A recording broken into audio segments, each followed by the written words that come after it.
उन्नति और विकास का, आस और विश्वास का, जन जन के जीवन की खुशहाली का दर्पण, जन जन के जीवन की खुशहाली का दर्पण। ये है कृषि दर्शन, ये है कृषि दर्शन, ये है कृषि दर्शन। किसान भाइयों नमस्कार। कृषि दर्शन कार्यक्रम में आपका स्वागत है। नया दिन, नया साल, नई शुरुआत। देखा जाए तो हर नया दिन नए अवसर लेकर आता है, नई संभावनाएं लेकर आता है और जो इंसान इन अवसरों को समझकर उससे संबंधित कार्यों को करता है, उन नवाचारों को अपनाता है, निश्चित तौर पर वो सफल ज़रूर होता है। हम हमारे कार्यक्रम के माध्यम से आप तक उन सभी जानकारियों को पहुंचाने का प्रयास करते हैं जिसका आप लाभ लेकर अपनी खेती बाड़ी के कामों को और अधिक आसानी से कर पाएं और अधिक से अधिक लाभ ले पाएं। आज भी कार्यक्रम में हम बहुत सारी जानकारियां लेकर हाजिर हुए हैं आपके लिए, लेकिन जैसा कि आप जानते हैं कि कार्यक्रम में सबसे पहले वक्त होता है खबरें खेती की।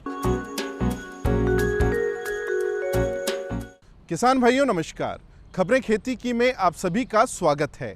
आइए सबसे पहले नजर डालते हैं खेती से जुड़ी आज की कुछ खास खबरों पर। राजस्थान बीज निगम द्वारा इस साल 4.25 लाख क्विंटल बीज उत्पादन का लक्ष्य। कृषि विभाग की समीक्षा बैठक में विभागीय अधिकारियों को दिए गए निर्देश। एमएसपी पर दलहन तिलहन खरीद की पंजीयन सीमा को 20% बढ़ाया। नवजात बछड़े बछड़ी की देखभाल के लिए विशेषज्ञों की सलाह। और किसान भाइयों टमाटर की बुआई का उचित समय। राज्य में वर्ष 2022-23 में रबी व खरीफ फसल में प्रमाणित और आधार बीज उत्पादन कार्यक्रम के तहत 33,415 हेक्टेयर क्षेत्रफल में बुआई की गई है, जिसमें 4.25 लाख क्विंटल बीज उत्पादन होने की संभावना है। राज्य में वर्ष 2022-23 में खरीफ व रबी फसल में प्रमाणित और आधार बीज उत्पादन कार्यक्रम के तहत 33,415 हेक्टेयर क्षेत्रफल में बुआई की गई है, जिसमें 4.25 लाख क्विंटल बीज का उत्पादन किया जाना संभावित है। Rajasthan state seeds corporation limited के अध्यक्ष धीरज गुर्जर ने कहा कि प्रदेश में अच्छी पैदावार के लिए उच्च गुणवत्ता और उन्नत किस्म का बीज जरूरी है। निगम इसके लिए हर संभव प्रयास कर रहा है, जिससे फसलों की उपज के साथ साथ किसानों की आय में वृद्धि हो सके। प्रमाणित बीज की उपलब्धता को आम कृषक तक पहुंचाने के लिए बीज वितरण मुख्यतः ग्राम सेवा सहकारी समितियों और क्रय विक्रय सहकारी समितियों के माध्यम से कराया गया है। उन्होंने बताया कि वर्तमान में निगम की 22 इकाइयां संचालित है, जिनकी भंडारण क्षमता 10,21,000 क्विंटल और कुल विधायन क्षमता 20,74,000 क्विंटल है। उन्होंने बताया कि राज्य बीज निगम द्वारा किसानों को समय पर उन्नत बीज उपलब्ध कराने के प्रयास किए जा रहे हैं। प्रमुख शासन सचिव दिनेश कुमार ने बुधवार को कृषि और उद्यानिकी विभाग के वरिष्ठ अधिकारियों की समीक्षा बैठक ली। उन्होंने विभागीय योजनाओं के क्रियान्वयन में तेजी लाने सहित अन्य आवश्यक निर्देश दिए। कृषि और उद्यानिकी विभाग के प्रमुख शासन सचिव दिनेश कुमार की अध्यक्षता में बुधवार को कृषि पंत भवन में विभागीय समीक्षा बैठक आयोजित की गई। उन्होंने राज्य सरकार की किसानों से जुड़ी कृषि योजनाओं के क्रियान्वयन में आ रही समस्याओं के बारे में विभागीय अधिकारियों से जानकारी ली और समस्याओं के जल्द निस्तारण के लिए उचित दिशा निर्देश दिए। प्रमुख शासन सचिव दिनेश कुमार ने प्रधानमंत्री फसल बीमा योजना, तारबंदी योजना, बजट घोषणाओं और राजस्थान कृषि तकनीकी मिशन आदि बिंदुओं पर समीक्षा की। उन्होंने बताया कि भूमि की उर्वरता के लिए राजस्थान भूमि उर्वरता मिशन के तहत हरी खाद उत्पादन हेतु 2 लाख किसानों को ढेंचा बीज मिनी किट निःशुल्क उपलब्ध कराए जा रहे हैं। कृषि आयुक्त कानाराम ने बताया कि रबी फसलों के लिए मांग अनुसार उर्वरकों की समय पर आपूर्ति की जा रही है। उन्होंने कहा कि सभी जिला स्तरीय अधिकारियों के साथ समन्वय कर उर्वरक की वितरण व्यवस्था को पारदर्शी बनाया जा रहा है। बैठक में कृषि विभाग के वरिष्ठ अधिकारीगण मौजूद रहे। समर्थन मूल्य पर दलहन तिलहन खरीद की पंजीयन सीमा को 20% बढ़ाया गया है। इससे 14 जिलों के 11,562 किसान लाभान्वित होंगे। प्रमुख शासन सचिव सहकारिता श्रेया गुहा ने बताया है कि राज्य में समर्थन मूल्य पर दलहन तिलहन की खरीद के लिए पंजीयन की सीमा को 20% बढ़ाया गया है। पंजीयन सीमा बढ़ाने से राज्य के 14 जिलों के 108 क्रय केंद्रों से मूंग के 11,562 किसान और लाभान्वित होंगे। इन जिलों के किसान 6 जनवरी 2023 से अपना पंजीयन करा सकेंगे। समर्थन मूल्य पर चल रही खरीद के लिए 72,250 किसानों ने मूंग के लिए और मूंगफली के लिए 22,671 किसानों ने पंजीयन कराया है। 45,057 किसानों से 85,231 मीट्रिक टन मूंग की खरीद की जा चुकी है, जिसकी राशि 6 करोड़ अब तक 28,704 किसानों को 420 रुपये का भुगतान किया जा चुका है। शेष किसानों को भुगतान की प्रक्रिया जारी है। प्रबंध निदेशक राजफेड उर्मिला राजौरिया ने बताया कि मूंग के 3,03,000 मीट्रिक टन, उड़द के 62,508 मीट्रिक टन, मूंगफली के 4,66,000 मीट्रिक टन और सोयाबीन के 3,62,000 मीट्रिक टन लक्ष्य स्वीकृत किए गए हैं। न्यूनतम समर्थन मूल्य पर दलहन और तिलहन खरीद योजना का लाभ अधिकाधिक किसानों को उपलब्ध कराने की दृष्टि से 20% पंजीयन सीमा को और बढ़ाने का निर्णय लिया गया है। इससे स्वीकृत लक्ष्यों के अनुरूप 100% सीमा तक किसान दलहन तिलहन विक्रय हेतु पंजीयन करा सकेंगे। गोवंश के नवजात बछड़े बछड़ी की देखभाल की सलाह देते हुए पशु विशेषज्ञों का कहना है कि ब्याने के तत्काल बाद नवजात को खीस अवश्य पिलाएं। नवजात बछड़े बछड़ी की समुचित देखभाल पशुपालकों के लिए संवेदनशील होता है। गाय के ब्याने यानी प्रसव के बाद गाय के थनों में भरी खीस नवजात के लिए अमृत के समान होती है, इसलिए नवजात को पहली खीस अवश्य पिलानी चाहिए। नवजात जितनी जल्दी खीस पी ले उसे पिलानी चाहिए। कुछ पशुपालक भाई बहन गाय के जेर गिराने तक बच्चे को खीस नहीं पिलाते हैं, जो कि गलत विचार है। नवजात बच्चे के गाय के थनों को मुंह लगाने से गाय में विशेष प्रकार के हार्मोन का स्त्राव होता है, जो कि जेर गिराने में भी सहायक होते हैं। सामान्यतः देखा जाता है कि देसी नस्ल के गोवंश के नवजात की पशुपालक अच्छी तरह से देखभाल करते हैं, पर विदेशी नस्ल के पशुओं के नवजात की ओर कम ध्यान देते हुए प्रसूता गाय की ओर अधिक ध्यान देते हैं। इसके पीछे केवल यही कारण है कि देसी नस्ल की गाय बच्चे के मरने पर सामान्यतः दूध देने में परेशानी करती है, वहीं विदेशी नस्ल की गाय के साथ ऐसा कम होता है। पर ऐसा नहीं करते हुए देसी हो या विदेशी नस्ल, नवजात की देखभाल करनी चाहिए। किसान भाइयों, टमाटर की बुआई का उचित समय चल रहा है। जनवरी फरवरी माह में टमाटर की बुआई करके अच्छी आय प्राप्त की जा सकती है। जनवरी फरवरी में सब्जियों की बुआई करके अच्छी आय प्राप्त की जा सकती है। किसान भाइयों को सलाह है कि सब्जियों की खेती करने वाले किसान जनवरी में टमाटर की बुआई करें। देखा जाए तो सर्दियों में सब्जियों के भाव कम रहते हैं, पर गर्मियां आते आते सब्जियों के भावों में तेजी आना शुरू हो जाती है। टमाटर की उपज सर्दी और गर्मी दोनों मौसम में ली जा सकती है। ऐसे में जिन किसान भाइयों ने टमाटर की नर्सरी पहले से ही तैयार कर रखी हैं, वे जनवरी के माह में टमाटर के पौध की रुपाई कर लें। जो किसान भाई टमाटर की उपज लेना चाहते हैं और अभी तक पौध तैयार नहीं की है, तो नर्सरी में टमाटर की पौध जनवरी में कर लें। इसके लिए अच्छे किस्म के टमाटर के बीज लाएं। विशेषज्ञों द्वारा सुझाए तरीके से बीजोपचार करें। टमाटर की अच्छी पैदावार लेने के लिए पर्याप्त मात्रा में खाद आदि का उपयोग करें। सिंचाई के लिए बूंद बूंद सिंचाई तकनीक का उपयोग करना चाहिए। इससे पानी की बचत के साथ ही बेहतर जल प्रबंधन हो सकता है। किसान भाइयों, खबरें खेती की में आज इतना ही। आप देखते रहिए कृषि दर्शन। नमस्कार। किसान भाइयों, कार्यक्रम में एक बार फिर आपका स्वागत है। अलवर ज़िले में नाबार्ड द्वारा वित्तीय पोषित किसान उत्पादक संघों द्वारा क्या कुछ किया जा रहा है, क्या उनकी सफलता की कहानी है, किस प्रकार की गतिविधियां वो कर रहे हैं, आइए देखते हैं इस पर हमारा ये विशेष कार्यक्रम। किसान भाइयों, जैसा कि आप देख रहे हैं, पूरे देश में किसान उत्पादक संघों के प्रति किसानों का रुझान लगातार बढ़ रहा है।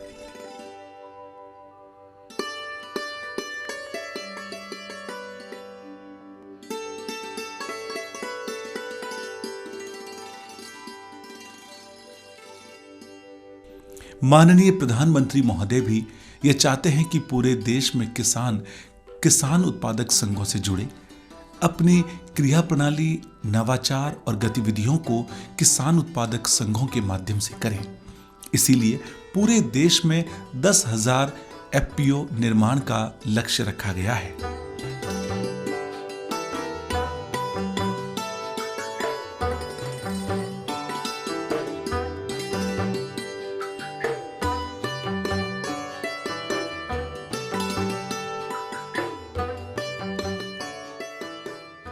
अलवर जिले में किसान उत्पादक संघों के निर्माण की दिशा में बेहतरीन कार्य हुआ है, जिसका श्रेय वहां के किसानों को, वहां की नारी शक्ति को और वहां की नाबार्ड की टीम को जाता है।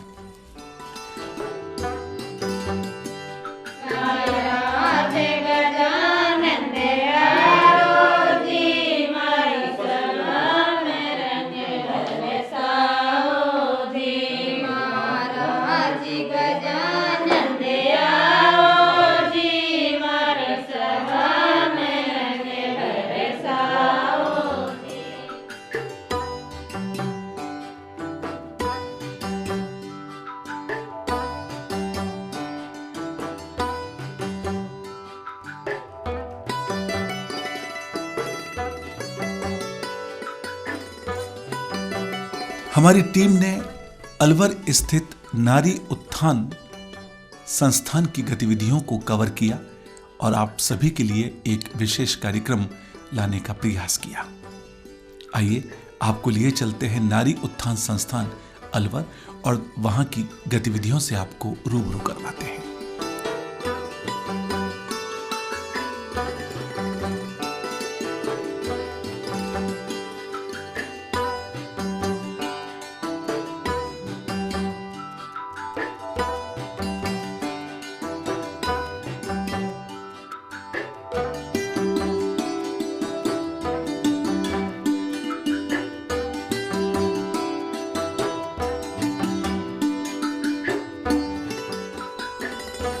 यहां समस्त प्रकार की गतिविधियां महिलाओं द्वारा संचालित की जाती हैं।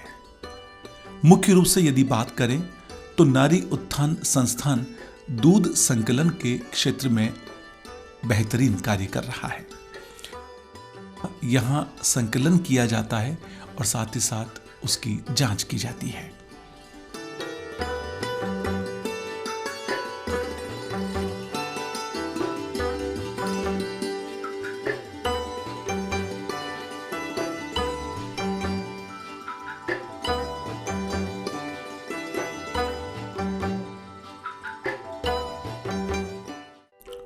आज यह नारी उत्थान संस्थान एफपीओ राज्य के सर्वश्रेष्ठ एफपीओ में से एक गिना जाता है।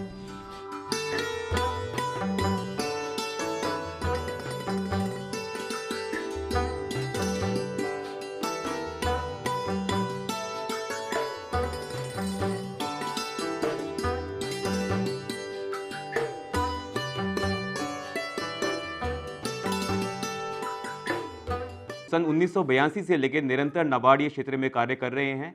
इसी क्रम में अलवर क्षेत्र में नारायणपुर में एक संस्था नारी उत्थान संस्था के सपोर्ट से और निरंतर उसमें महिलाओं के सशक्तिकरण के लिए जो कार्य हुआ है वो काफ़ी सराहनीय है। इसमें अगर हम देखेंगे तो सन 2015 से एक एफपीओ का निर्माण हुआ था। FPO means farmer producer company. ये कंपनी का निर्माण सभी बहनों के लिए हुआ था और इसमें सभी जो महिलाएं हैं वही इसमें मेंबर्स हैं। इसमें अगर देखेंगे तो शुरुआत 125 मेंबर्स से हुई थी और इसको भारत सरकार के जो प्रोड्यूस फंड है, जो सन 2014 में प्रोड्यूस फंड मिला था नाबार्ड को, उसके तहत जो 9 एफपीओ बने थे अलवर ज़िले में, उसमें एक एफपीओ ये भी है। इस एफपीओ की खासियत कहेंगे या खूबसूरती कहेंगे कि जो महिला सशक्तिकरण में जो संस्था कार्य कर रही है नारी उत्थान संस्थान, उस संस्थान ने सभी अभी तक जो 1500 मेंबर्स बने सब महिलाएं हैं और निरंतर महिलाओं के सशक्तिकरण के लिए डिफरेंट काम हुए हैं। इसमें अगर हम देखेंगे तो दूध से ये एफपीओ बना था जिसका नाम था महाशक्ति को फार्मिंग फार्मर प्रोड्यूसर कंपनी। इसमें जो महिलाएं जिनके घर में पशु हैं वो महिलाएं अपने दूध को उचित मूल्य उनको मिल सके, इस क्षेत्र में कार्य हुआ है। विभिन्न प्रकार के नवाचारी कार्य यहाँ होते हैं। विभिन्न प्रकार के प्रशिक्षण के कार्य भी यहाँ संपन्न होते हैं। आइए जानते हैं नारी उत्थान संस्थान के बारे में विस्तार से वहां की संरक्षक और अध्यक्ष उमा रत्नू से।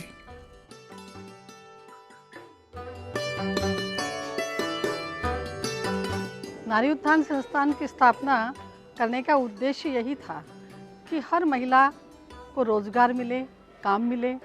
जब हमने दूध का काम स्टार्ट किया तो कुछ चुनौतियां हमारे सामने आई। कई बहनों के पास ज़मीनें नहीं हैं, पशु रखने का स्थान नहीं है, तो हमने उन बहनों के लिए भी विचार किया कि हमें क्या करना चाहिए। तो कुछ एक काम हमने ऐसे स्टार्ट किए, जैसे सृजन बिल्ड मार्ट, जैसे ईंटें बनाना है। इसके अलावा मसाला मेकिंग का काम है, तेल का काम है, घी बनाने का काम है। दूध उनसे बहनों से खरीदेंगी, फिर यहाँ घी बनाएंगी और फिर उसको मार्केटिंग करेंगी। इसके अलावा हमने राजस्थानी डोल का काम भी किया, सिलाई सिखाना, क्योंकि हर महिला की अपनी अपनी स्किल होती है। कोई भी महिला एक काम नहीं सब काम कर सकती है, और जिसकी जो रुचि थी, अभिरुचि के अनुसार हमने इसको एक इनकी वर्कशॉप बना करके हमने काम स्टार्ट किया।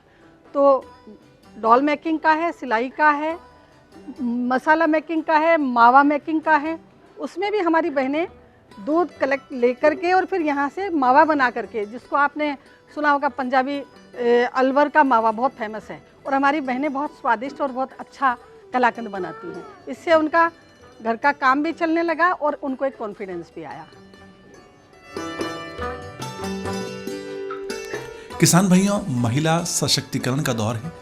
महिलाएं आज खेती किसानी में आगे आ रही हैं, बहुत ही पुरजोर कार्य कर रही हैं और साथ ही साथ नए कामों में इतिहास रच रही हैं। नारी उत्थान संस्थान भी कुछ ऐसा ही कार्य कर रहा है। आज नारी उत्थान संस्थान की महिलाएं बेहद खुश हैं। आइए मिलते हैं कुछ महिला पदाधिकारियों से और जानते हैं उनके अनुभव। नमस्कार, मेरा नाम सुनीता यादव है, नारायणपुर की रहने वाली हूँ। मेरी शुरुआत नारी उत्थान संस्थान के एक समूह से हुई। आज से 12 साल पहले नारी उत्थान संस्थान ने समूह बनाया, जिसमें मैं एक सदस्य के पद पर रही। 28 अक्टूबर 2014 में शक्ति क्लस्टर का गठन हुआ, जिसमें मैं सचिव के पद पर रही। समूह से क्लस्टर और क्लस्टर से फिर 2015 में महाशक्ति कंपनी का गठन हुआ, जिसमें मैं डायरेक्टर के पद पर आज भी हूँ। महाशक्ति कंपनी में की शुरुआत 778 महिलाओं से हुई थी। धीरे धीरे करके ये आज ये जो संख्या है ये 1500 के करीब पहुंच गई है। सभी महिलाएं घर में दूध कलेक्शन का दूध निकालने का काम करती हैं, और हमने गाँव में छोटे छोटे बूथ दिए हुए हैं जहां महिला दूध कलेक्शन का काम करती हैं। वहां हमारी एफपीसी की गाड़ियां जाती हैं और वहां से दूध कलेक्ट करके यहाँ प्लांट तक लेके आती हैं। उसके बाद यहाँ डॉक पर गाड़ियाँ आने के बाद सैंपलिंग, वेटिंग, टेस्टिंग पूरा काम सब हम महिलाएं करती हैं। और आज हम नारी उत्थान संस्थान, जिनकी निदेशिका उमा रत्नू जी, आज उनके सहयोग से हमारे आज महाशक्ति को फार्मिंग कंपनी में इतना बड़ा काम हो रहा है। नाबार्ड के द्वारा हमें बहुत सी ट्रेनिंगें मिली, जिससे आज सभी महिलाएं बहुत कुछ सीख करके आगे बढ़ रही हैं और हमें सपोर्ट मिला है। आज हम 1500 बहनें सब मिलकर के 13 लाख लीटर पर हम काम कर चुकी हैं, और अब की साल का हमारा टर्नओवर 20 करोड़ से ऊपर का होगा ये। और 2017-18 में हमने राजस्थान सरकार की योजना से जुड़ करके अन्नपूर्णा योजना में थानागाजी ब्लॉक की 177 स्कूलों में दूध सप्लाई का काम किया। हमने सरकार के साथ भी मिलकर काम किया, जिसके लिए हमें राज्य पुरस्कार भी मिला। नाबार्ड और नारी उत्थान के सहयोग से आज तक हम यहाँ आगे बढ़ी हैं। धन्यवाद। किसान भाइयों, खेती किसानी में महिलाओं का आना और उनके द्वारा विकास की दिशा में आगे बढ़ना निश्चित रूप से एक सकारात्मक कदम है, जिसका हम सभी को स्वागत करना चाहिए। नारी उत्थान संस्थान कुछ ऐसा ही कार्य कर रहा है, जिसके लिए वहां कार्यरत समस्त महिलाएं तारीफे काबिल हैं। धीरे धीरे नारी शक्ति सर्वांगीण विकास के लिए कटिबद्ध है। इनमें एक जागरूकता पैदा हो रही है और साथ ही नाबार्ड इस दिशा में महत्वपूर्ण भागीदारी निभा रहा है। हम आपको आगे भी इस प्रकार के संगठनों से रूबरू करवाते रहेंगे और मिलवाते रहेंगे आपको अलग अलग गतिविधियों से। किसान भाइयों, देखा आपने जिस प्रकार की गतिविधियां अलवर ज़िले में हो रही हैं, इसी प्रकार की गतिविधियां यदि आप भी कर रहे हैं, कोई नवाचार कर रहे हैं, इस कार्यक्रम में आप क्या कुछ देखना चाहते हैं, तो आप अपने विचार हमारे साथ साझा कर सकते हैं। पत्र लिखने के लिए हमारा पता है कृषि दर्शन कार्यक्रम, DD राजस्थान, दूरदर्शन केंद्र, जयपुर। किसान भाइयों, आप हमें ईमेल भी कर सकते हैं। हमारा ईमेल एड्रेस है krishidarshanjaipur@gmail.com। किसान भाइयों, अच्छी बातें, ज्ञान की बातें, नवाचार, ये सभी हमारी ज़िंदगी का महत्वपूर्ण हिस्सा है। हम चाहते हैं इस नव वर्ष में आप सफलताओं की ऊंचाइयों को छुएं। नव वर्ष की आप सभी को हमारे परिवार की तरफ से, कृषि दर्शन कार्यक्रम की तरफ से बहुत सारी शुभकामनाएं। अब कार्यक्रम का समय हो रहा है समाप्त, हमें दीजिए आज्ञा। हम कल फिर हाजिर होंगे खेती से जुड़ी हुई महत्वपूर्ण जानकारियां लेकर। तब तक के लिए दीजिए हमें आज्ञा। नमस्कार।